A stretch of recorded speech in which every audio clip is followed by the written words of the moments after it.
বানাচ্ছি ফাইসা শুটকি দিয়ে বেগুন ভর্তা। ছোটবেলায় একটু দুষ্টুমি করলে আম্মু বলতেন, মারতে মারতে বেগুন ভর্তা বানিয়ে দেব। তখন ইনোসেন্ট মাইন্ডে বারবার আসতো, আসলে এ যদি বেগুনের মতো ভর্তা হয়ে যায় তখন কি হবে। ভর্তার কথায় আসি, আমি বেগুনগুলোকে ভালো করে ধুয়ে কাঁটা চামচ দিয়ে ছিদ্র করে আগুনে ঝলসে নিয়েছি। পাশেই শুটকি, রসুন, শুকনো মরিচ সব একসাথে টেলে নিয়েছি। এরপর বেগুনের খোসা ছাড়িয়ে আধো মাখা করে নিয়েছি।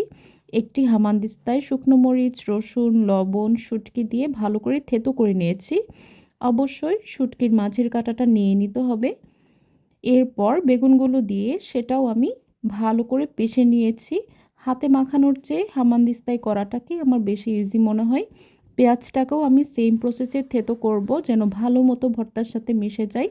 সবশেষে ধনেপাতা, এক ফালি লেবুর রস আর মোস্ট ইম্পর্ট্যান্ট সর্ষের তেল দিয়ে মাখিয়ে নেব। ধোঁয়া ওঠা গরম ভাতের সাথে পরিবেশন করুন। এই বেগুন ভর্তার টেস্ট মাছ মাংসের চেয়ে অনেক অনেক বেশি।